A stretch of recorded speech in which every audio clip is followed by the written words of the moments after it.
Good morning and surprise, surprise, I'm on 15 minutes early. So I talked to New Thought Media Network over the weekend and I told them the feedback that 9:45 was the vote. And we decided to just go ahead and pull the trigger today on Monday so we could start the week fresh.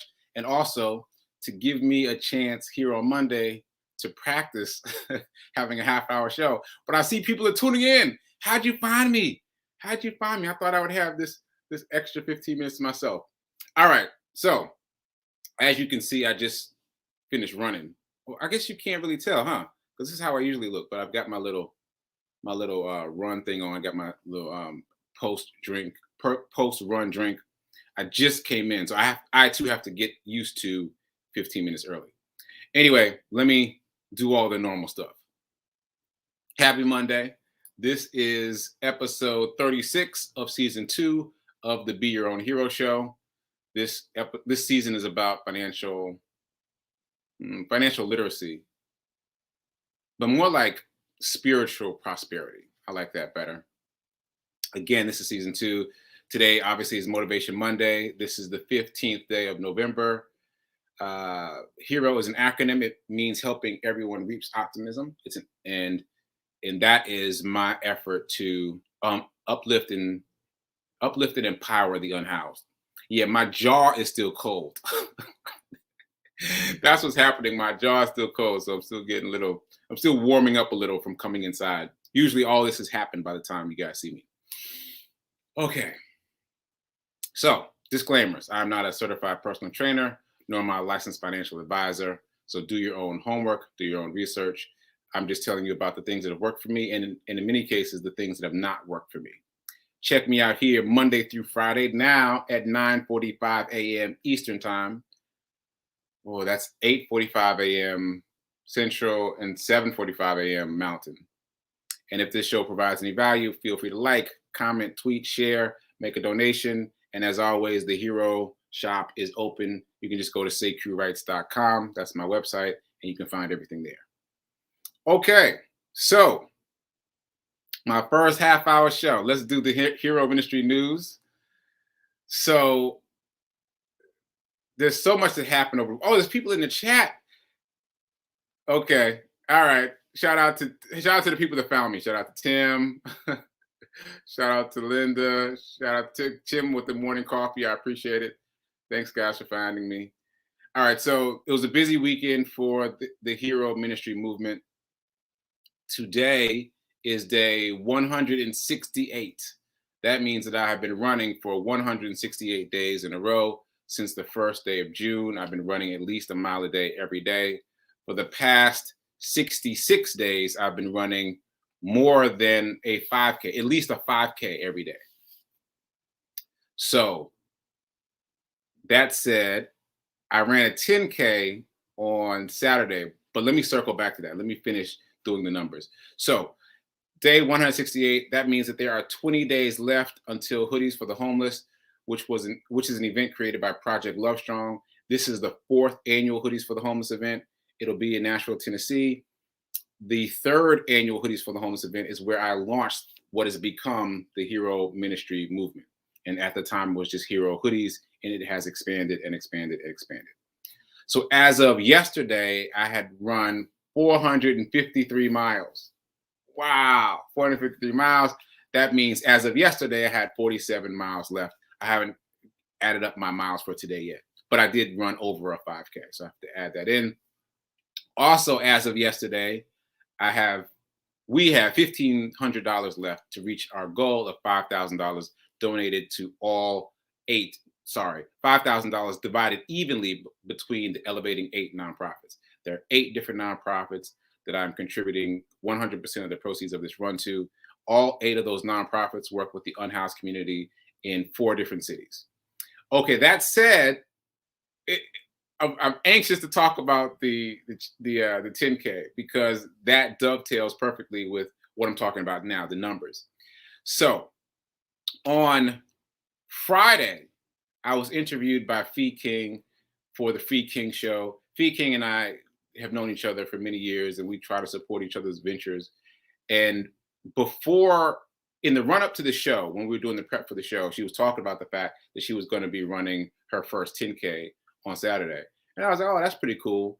And I'm always looking for an excuse to run extra miles. So my thought at that point was, I will run a 10K here in New York in solidarity with her. I was like, I'll text her, be like, hey, I'm running a 10K too.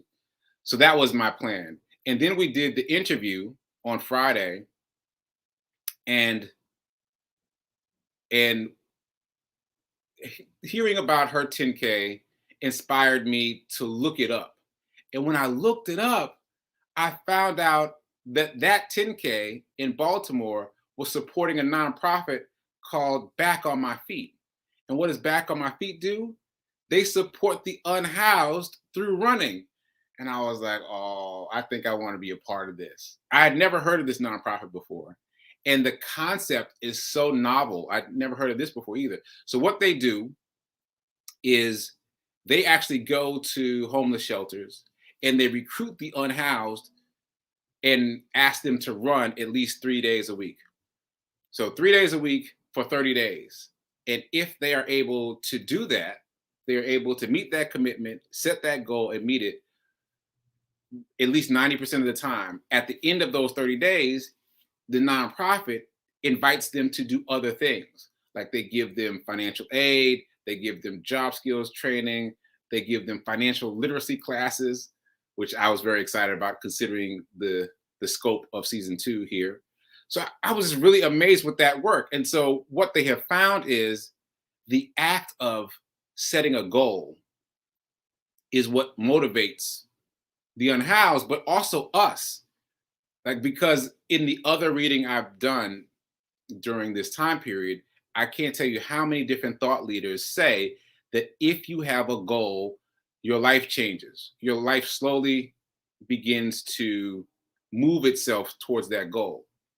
And what happens when we don't have a goal is we just drift along aimlessly and we entertain ourselves. So I can trace that all the way back to Andrew Carnegie. I'm currently reading one of Andrew Carnegie's books. Andrew Carnegie was a billionaire tycoon around the time of Rockefeller. He and Rockefeller were huge at the same time. I think we hear less about Carnegie because he gave away all his fortune, where the Rockefellers, have continued on. Anyway, I'm reading this book of his, and he is talking about how if you don't have a goal, you'll just drift aimlessly through life. And I feel like this nonprofit, Back on My Feet, they've figured out a way to encapsulate that and target it. So again, they go to homeless shelters. They have done this in at least 14 cities. They have run 950,000 miles since their inception. And I don't know when they were created, but that's a mind-boggling number. And they're including the miles obviously run by the unhoused. So when I learned all of this, I was like, oh man, this sounds like something I want to do. So I hopped on a bus, went down to Baltimore. It's an easy trip, it's like 3 hours. And I ran in the 10K. Now, I haven't done an official 10K before, but I used the Strava app, Strava. And that app tells me that I've already run a 10K. So I had no mental barrier, like the way I would if I didn't have that app. Because before that app, I was using a different app that wouldn't tell you that. So I would have thought, oh, this is my first 10K. But my phone was like, nah, you've done this already. So anyway, I went down there, popped into their 10K, and I set a goal, a time goal of less than an hour for the whole 10K. And that was just based on my then current best time in the app. I was like, all right, well, let me do a little better than that. Set a goal of less than an hour. And it was a challenging race. It was early. It was cold. There were almost 2,000 people there. And obviously, I don't know Baltimore, right? I don't know my way around Baltimore. So it was fun for me in that a lot of the scenery distracted me. So I got to look around. And there was this ridiculous hill that I don't even want to get into. I shouldn't even talk about the hill. Never mind. I won't talk about the hill. But anyway, I was really excited about finding this nonprofit and finding the work that they do. And I want to reach out to them. I intended to connect with them on site, but it was just so busy. And by the time it was over, I was kind of tired. There was a lot going on. but I'm grateful to have been a part of it. I also made an additional donation on my own to that nonprofit, back on my feet. And I'll reach out to them and let them know about what I'm doing, and maybe there's some synergy there. But I was grateful to be there. Okay, so all that said, for those of you who weren't here at the top of the hour, obviously my show has expanded to 9:45, so it is now a whole half-hour show. Again, the heroes in the chat said that was 100% of you that voted said 9:45. No one said 9:30, so that's what we're doing as of today. And I'll just keep talking about the fact the rest of this week that the show now starts at 9:45 a.m. Okay, so just a reminder, I didn't have my backpack today. I didn't think I was going to make it out to do my run today because really my mind was like, just do it after the show. And I was like, Sekou, don't you do that. Don't you do it after the show. So I'm glad I went out and I got it done before the show, but I did forget my backpack. So no backpack drops today. But there are 2 Amazon wish lists that I've created. Again, you can still just go to sekouwrites.com and then click the link for the hero charity run. And then all the different ways you can support will pop up right there.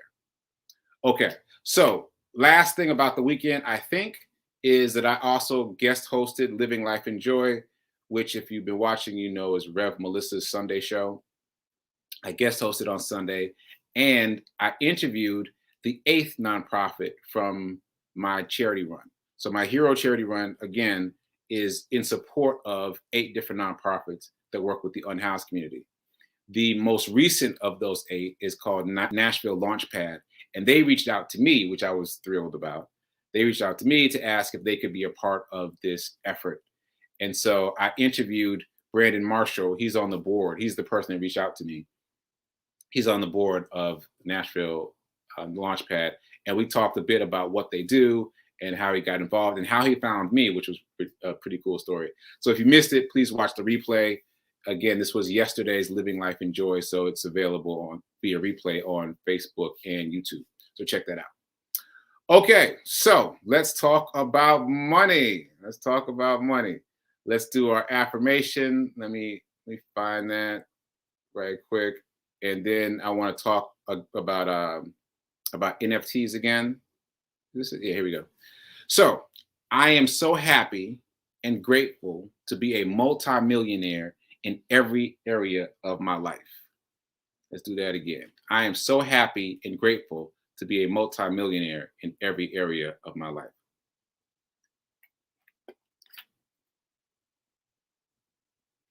Okay. So again, that affirmation is designed to remind you to be happy and grateful, to take a moment to feel happy, to take a moment to feel grateful, and then to apply the idea of abundance to every area of your life, not just finances. Okay, so on Friday, I talked a bit about NFTs again, because I had talked about NFTs on Thursday. I told you that I went to this NFT boot camp and my mind was blown in so many different ways. And so I did a special edition on Friday. I think the sun is hitting me at an angle. We're just gonna deal with it. Anyway, so on Friday, I just talked about the NFTs in general, kind of off the cuff. And I mentioned this project called the Bored Ape Yacht Club. Bored as in, I don't feel like doing anything. Ape, primate, yacht, like a boat, club.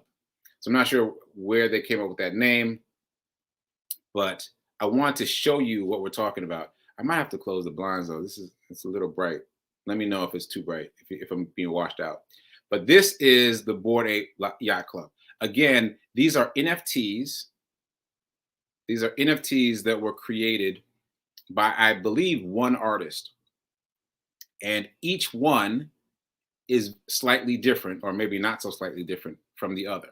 So there are 10,000 of these images. And as you can see from this graphic, the things that are interchangeable, let's say, are varied. Like on the right-hand side, or my right-hand side, you can see that there's 2 that are white that have a black cap, but one sticking its tongue out and the other is not. Right? So all these different pieces of this art are randomized. So you don't know which ape you're getting until you actually click to purchase. And when you click to purchase, one of these will be generated on your computer, and it'll say, this is your ape, right? And I was explaining last week that these have become extremely popular. So each of these 10,000 apes sold for about $300, the equivalent of $300. They were obviously sold for cryptocurrency. They were sold for Ethereum, which is the second largest cryptocurrency of about 13,000 cryptocurrencies. And now, X number of months later, many of them have resold for significant amounts of money. As a matter of fact, this particular ape, sold for $2.7 million. And I think that rainbow fur is rare. And it could just be an aesthetic that someone likes quite a bit. So again, this is really fascinating to me. So we're talking about buying art essentially that's virtual, but it doesn't just apply to art. It can be any kind of digital project, right? So in this case, it's art, and people are essentially collecting art and reselling it. So if you were in early enough, you could have spent $300 and made $2.7 million by selling it on the open market, right? But again, it doesn't just apply to that. So you can also, if you're a musician, let's say, if you're a musician, you can sell a song as an NFT and then write into the smart contract. And sidebar, the smart contract is the code that's included in the NFT. And I guess I should just repeat that NFT is an acronym. It means non-fungible token, which essentially means one of one.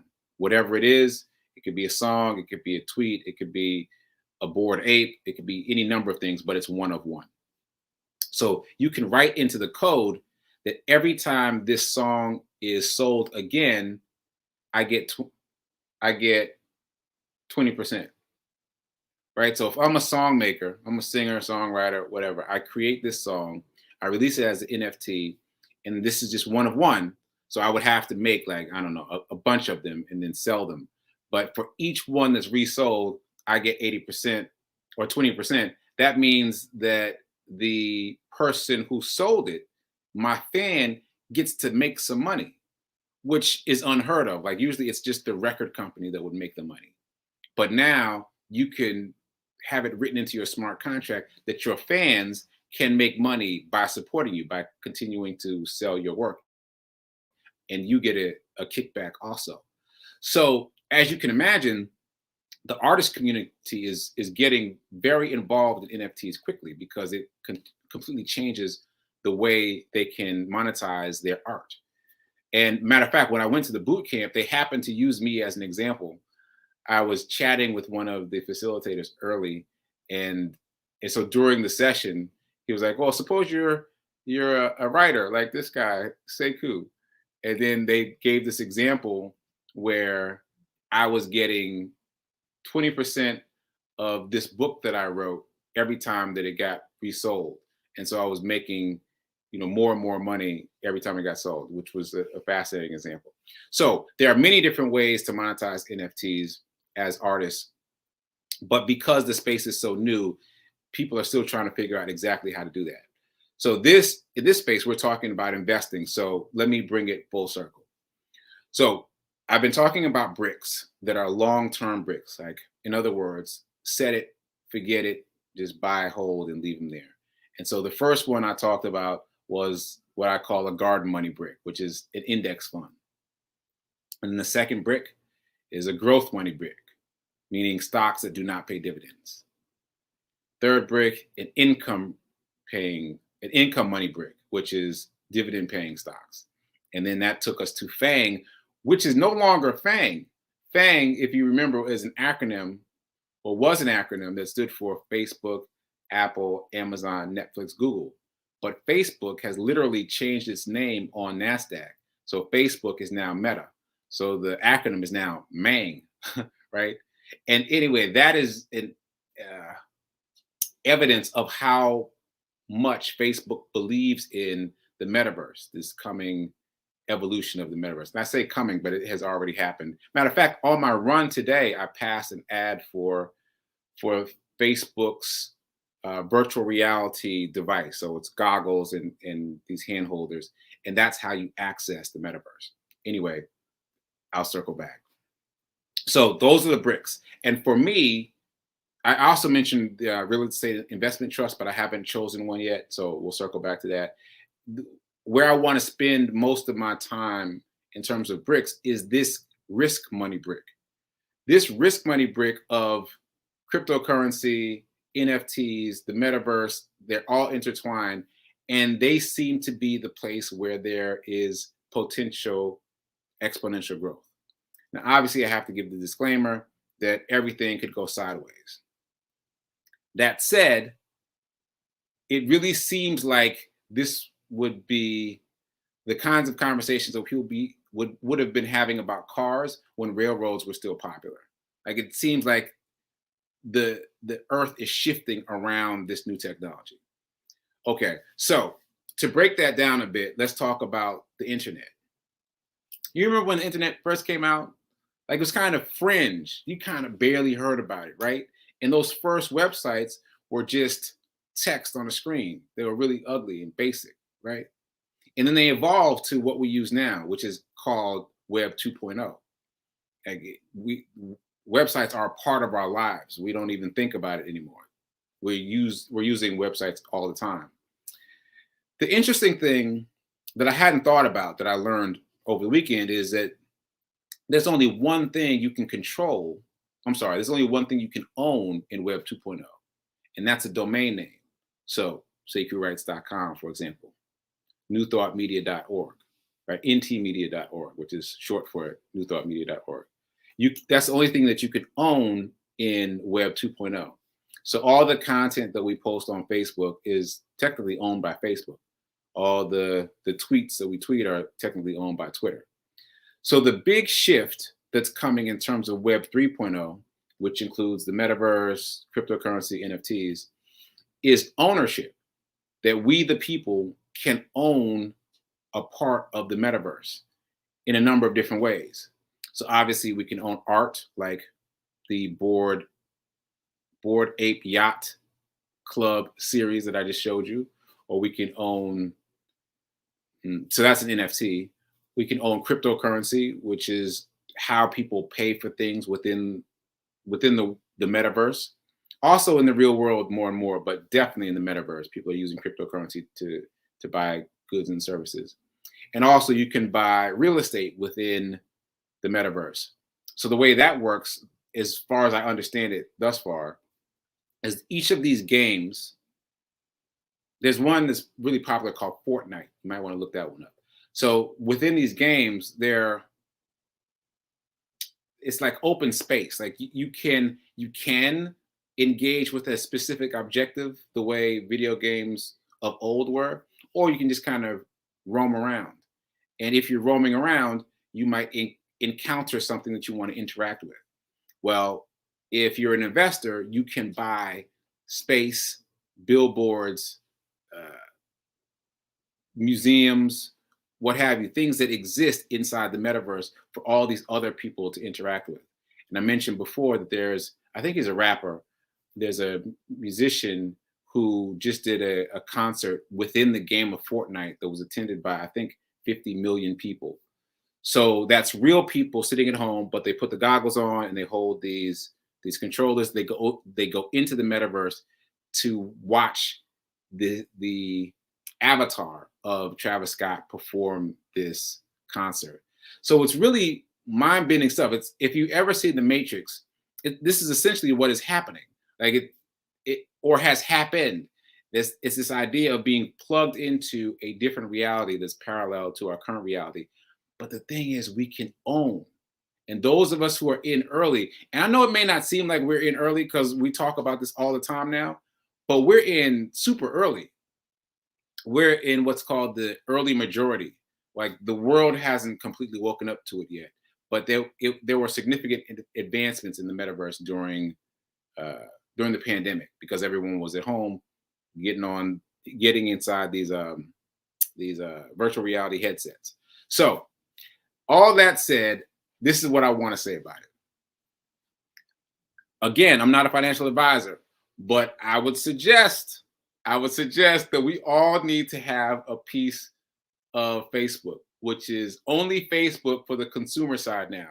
On the investment side, Facebook is known as Meta, and they're spending a lot of money. I think $50 billion, if I'm not, maybe $10 billion, if I'm not mistaken, to invest in the metaverse. So they're going to be a significant part of the metaverse. And that's a way to invest in the metaverse without having to think about how do I invest in the metaverse or what is it? You can just ride their coattails into whatever it is they're about to do with the metaverse. That said, the other thing to do is to understand it. Like the best way to figure out how to invest in something is to know more about it. So my intention is to learn more about the metaverse and actually pop in. If you've been watching the show, you heard me talk about this test drive that I did that was virtual reality, but that was many years ago, and I haven't been anywhere in that space since then. So I have some virtual reality goggles somewhere that I had just for that test drive. So I'm going to try to find those and see if I can figure out a way to pop into the metaverse and be able to speak more fluently about it to you. Because again, the more we understand it, the better we can figure out how to monetize it. Okay, one other quick story, I think. I heard in that boot camp that Arizona Sweet Tea bought one of the Bored Ape NFTs to use as the mascot for an upcoming drink. Like I haven't been able to confirm that because you always have to do your own research and verify. But if that's true, like that is a real world application of how these NFTs can start in the crypto world, the metaverse, and then trickle out to the real world. And so the whoever this artist is that created all these Bored Apes, they made at least $3 million just off the initial selling of all 10,000, because I know all 10,000 have been sold. But then that one got resold to Arizona, right? So then that's X amount of money more that the original artist made. And so it's just fascinating to watch this evolve. So check out the Bored Ape Yacht Club. All that to say, check out the Bored Ape Yacht Club. So I'm gonna give you a few things to do to refer to. I haven't had enough time to give you resources in a while. So if you don't have a pen and paper, grab one, write these things down. And just to give you a minute to do that, I'm going to tell one more very brief story in terms of investing. Like the reason that I'm choosing this as the risk brick and the reason I keep promoting it is I'm thinking about Dennis Rodman. I know that sounds random, but I'm thinking about Dennis Rodman. Dennis Rodman was known as an excellent rebounder, and everybody thinks that he just happened to be an excellent rebounder. Not so. He studied angles and basketball players who were shooters to discover how they shot the ball so that he could figure out where to be ahead of time. That's how he made all the rebounds. He already knew based on who was shooting the ball where he would need to be to get the ball. And I say that to say that in the things that we've talked about investing about thus far, this is the thing that seems like we got to get there ahead of time in terms of the metaverse, cryptocurrency, NFTs. We got to get there ahead of time, which means we have to learn it faster so that no one catches up with us. We got to learn it faster. We got to know about it, and then we can invest sensibly in this new world. And I can't believe it. I ran out of time. I can't believe it. All right, so I will do the resources tomorrow. During the week, I'll get used to having a half-hour show, and I'll get better with my beats. So I guess I got to close out now. Stay tuned for prayer time now at 10:15. Stay tuned for Sit with Rev Melissa at 10:30. And then check me out here tomorrow for the Be Your Own Hero show at my new time, 9:45. All right, so till then, keep doing. Be a hero. Be your own hero. Remember that now is better than perfect. And Google the Bored Ape Yacht Club. Check them out. Later.